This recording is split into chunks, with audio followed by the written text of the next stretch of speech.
어제까지 시편의 말씀을 보고 오늘부터 이제 하박국 말씀을 보게 됩니다. 어제 시편 보았던 저희가 말씀은 시편 23편의 말씀입니다. 여호와는 나의 목자시니 내가 부족함이 없으리로다라는 그러한 시편의 말씀을 보았었는데, 그런데 분명히 여호와가 목자가 되어주는 사람은 시편 23편의 말씀과 같이 절대로 부족함이 없는 사람입니다.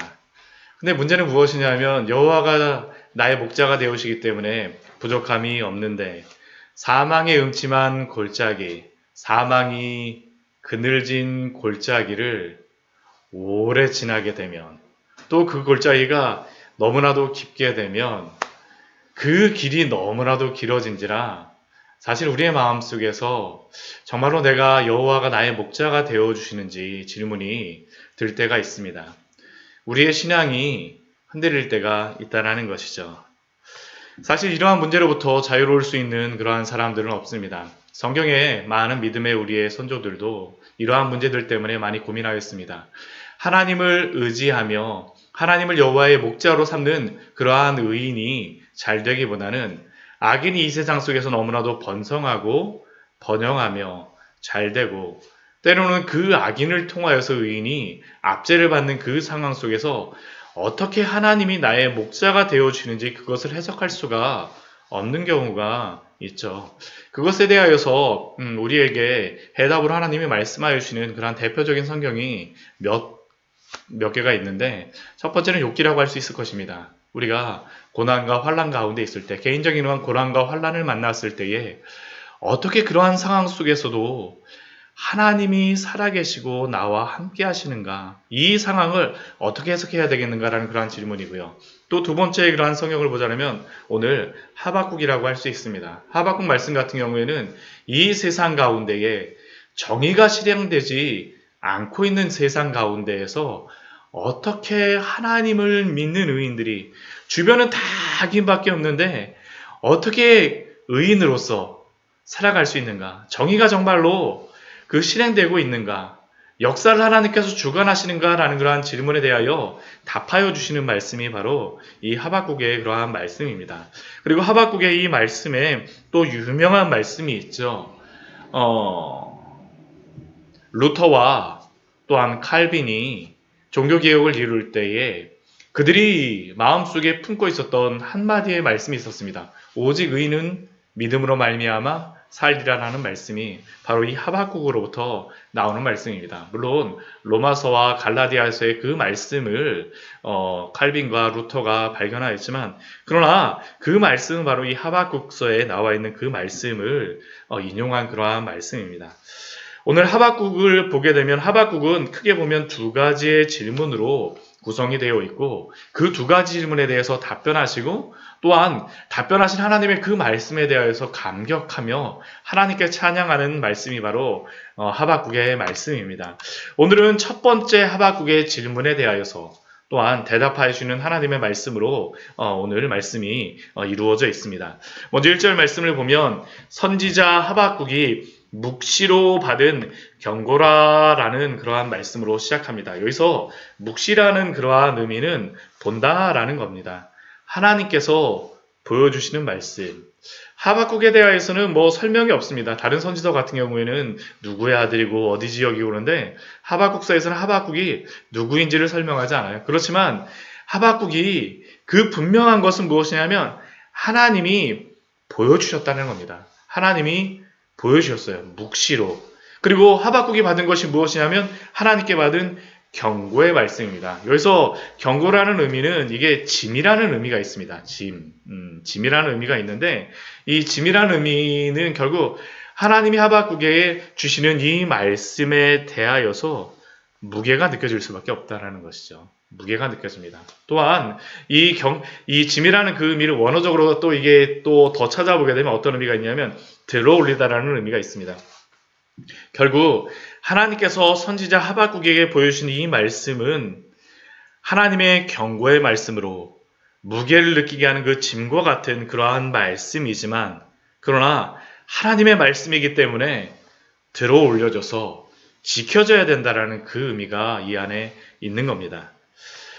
그 2절부터 4절까지의 말씀을 보게 되면 하박국이 하나님께 질문을 합니다.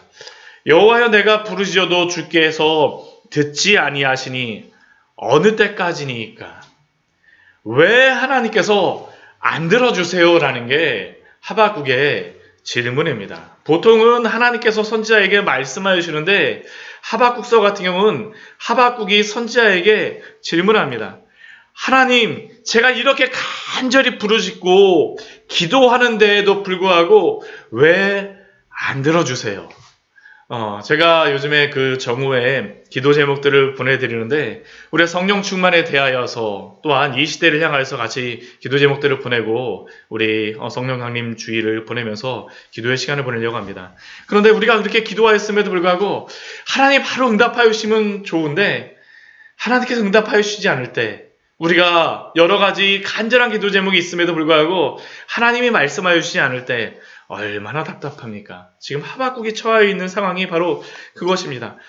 어느 때까지니까? 어느 때까지니까? 왜 하박국이 이렇게 간절히 하나님께 기도하며 간구하고 있습니까? 그 주변에서 벌어지는 악행 때문입니다.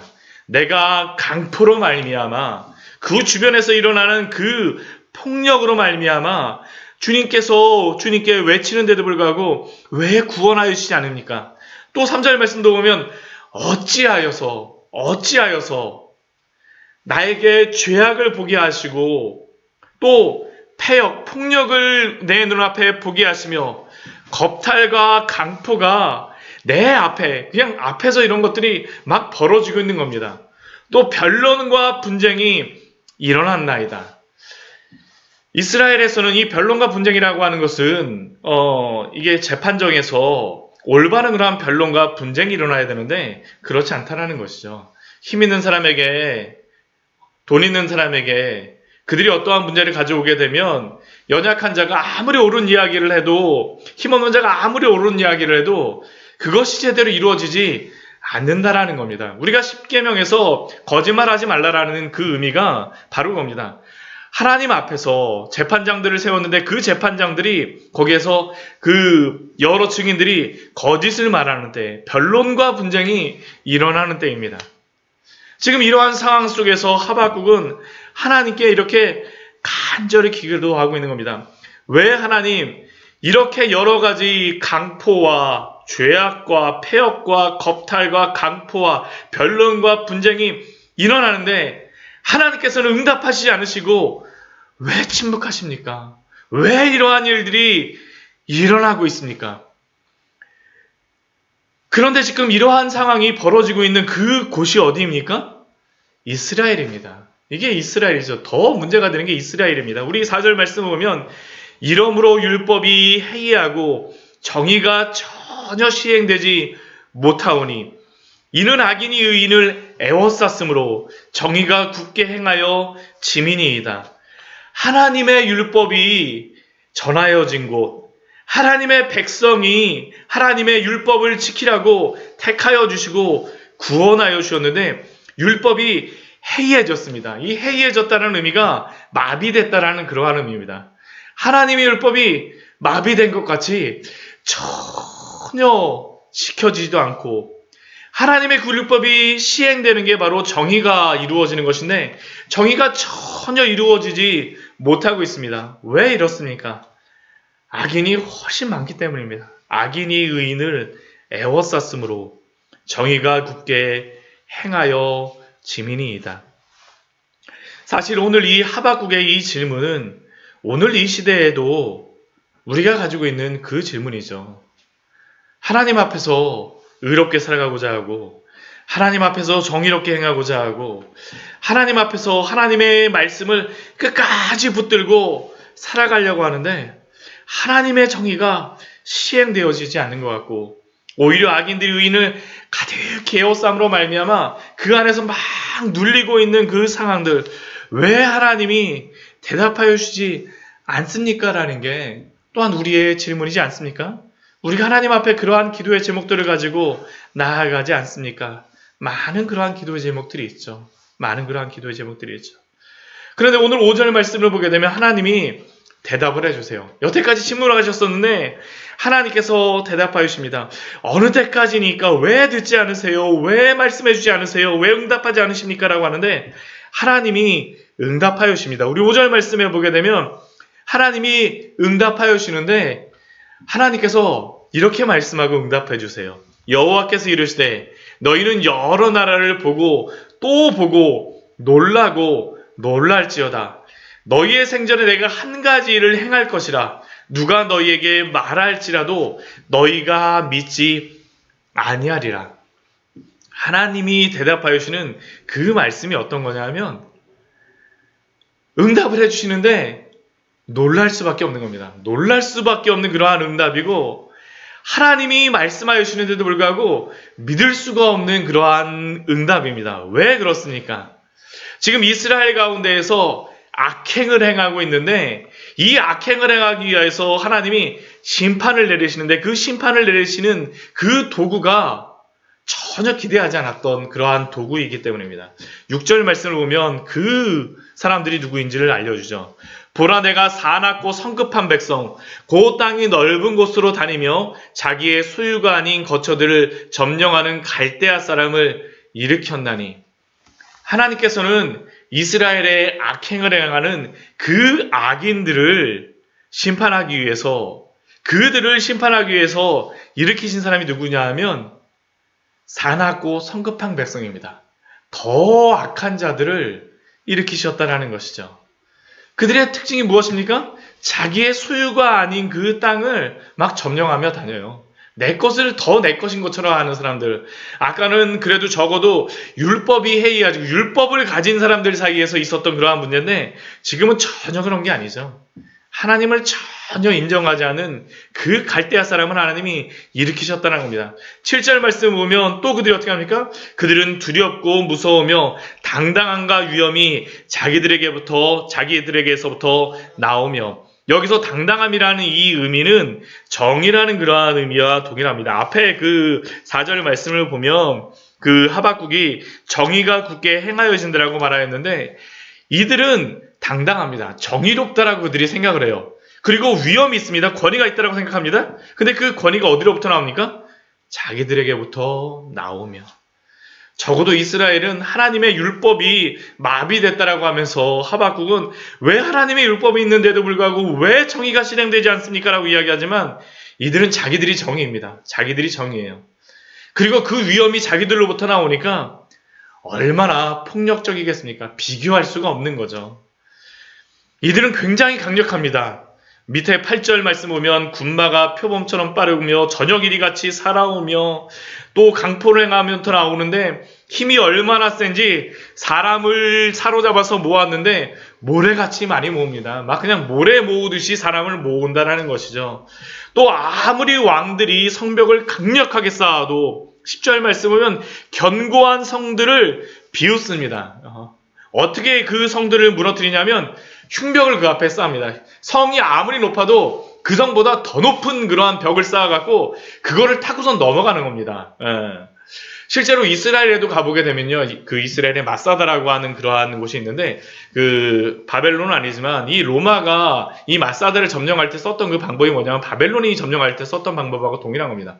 마사다가 굉장히 높은 그러한 곳인데 거기까지 이스라엘 백성들을 데려다가요. 형제 그 마사다 위에 있는 그 사람들의 형제를 데려다가 거기에다 흙을 쌓게 하는 겁니다. 매일 쌓습니다. 원래는 거기다 로마 사람들이 쌓으면 돌을 던져갖고 그걸 했었는데 그 마사다의 형제들을 와갖고 그걸 쌓게 하는 겁니다. 이 바벨론으로부터 그게 나온 겁니다. 흉벽을 쌓으면서 올라가는 이 바벨론의 사람들 포기하지도 않습니다. 포기하지도 않아요. 이들의 그러한 능력이 무엇입니까? 우리 11절 말씀 보면 그렇게 말씀합니다. 그들은 자기들의 힘을 자기들의 신으로 삼는 자들이니라. 자기들의 힘이 자기들의 신입니다.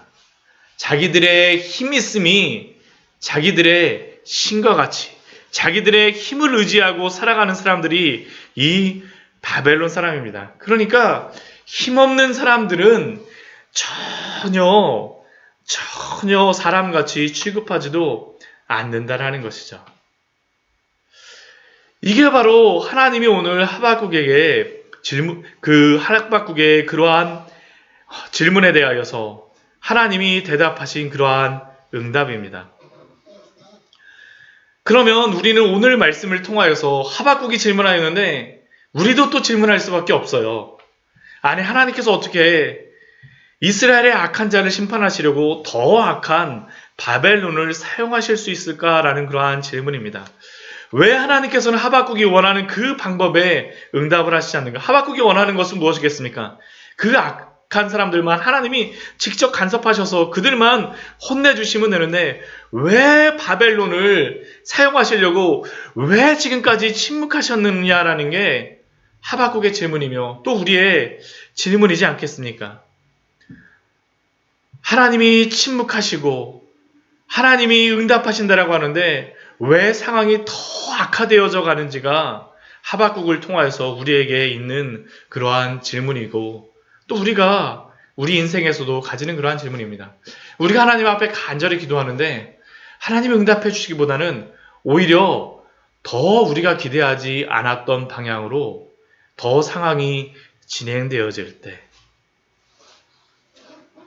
그러나 이 질문은 하박국서를 통하여서 또한 하나님께서 또한 우리에게 질문하시는 그러한 질문이기도 합니다. 이 시대 속에서 이 상황 속에서 우리에게 질문하시죠. 그것은 이 모든 역사 그럼에도 불구하고 하나님이 주관하신다라는 것을 믿느냐라는 그러한 질문입니다. 비록 악인들이 잘되고 그들이 흥황하는 속에서 하나님이 침묵하심에도 하나님이 역사를 주관하고 계시며 실제로는 더 그것보다 더 악한 일들이 일어나서 더 안 좋은 일이 일어나서 우리가 기대하지 않는 그 방향으로 일어남에도 불구하고 하나님을 신뢰하냐라는 겁니다. 하나님의 역사의 주관자라는 것을 믿느냐라는 것이죠. 그러나 우리가 가져야 될 믿음이 무엇이겠습니까? 하나님이 침묵하시는 것도 그 악한 바벨론을 사용하시는 것도 하나님이십니다. 하나님이 역사를 주관하고 계신다라는 것이죠. 그리고 이렇게 믿고 하나님을 신뢰할 때에만 우리는 어떠한 환경 속에서도 요동치 않고 하나님을 신뢰하게 될 것입니다. 왜냐하면 하나님이 이 모든 역사를 주관하시는 하나님이시기 때문입니다. 코로나로 인하여서 온 국민이 또한 온 세계가 고통받고 있습니다. 또 성도들도 이 상황 속에서 여러 가지 어려움들을 당하고 있습니다. 경제적으로 어렵기도 하고요. 또 많은 교회들이 이것으로 인해서 어렵기도 하고 실제로 다 그 교회에서 이러한 것들이 발생을 했을 때 다시는 하나님 앞에서 목회를 하지도 못할 것 같아요 라는 그러한 고백을 하시는 그러한 목사님의 그러한 고백도 제가 보았었습니다. 그러나 이러한 속에서도 성도들이 붙잡아야 될 믿음이 다른 것이 아니라 하나님이 이 역사를 주관하신다는 그 믿음이 아니겠습니까? 하나님이 그럼에도 불구하고 이러한 어려운 상황 속에서도 환경 속에서도 우리를 붙잡아 주시고 이 상황을 인도하여 주시는 줄 믿습니다. 우리 광야의 샘교회의 지체들과 또한 성도님들 또한 우리 광야의 샘교회와 이 땅의 모든 교회들에게 이 상황을 통해서도 저는 하나님께서 오늘도 응답하여 주시고 있다라고 믿고 있습니다. 왜냐하면 오늘 본 것과 같이 하나님은 이 세상 모든 만물, 심지어는 악인과 바벨론과 같은 그러한 자들이라 할지라도 하나님이 다스리시고 통치하시는 하나님이시기 때문입니다. 이제 내일 말씀을 보게 되면 이러한 질문에 대해서 하박국이 다시 한번 질문합니다. 그리고 하나님이 대답하실 것입니다. 그러나 우리가 그 말씀을 보기 전에 우리가 다른 것보다도 하나님께 믿음을 가져야 되겠습니다. 우리의 온전한 믿음을 하나님께 향하게 하여 주시옵소서. 우리의 믿음의 닻을 세상에 내리는 것이 아니라 하나님께 믿음의 닻을 내리고 오늘도 믿음으로 살아가는 귀한 성도들 되게 하여 주시옵소서. 오늘도 하나님이 이 땅과 이 세상과 우리의 모든 삶을 다스리시는 줄 믿습니다. 같이 기도하도록 하겠습니다.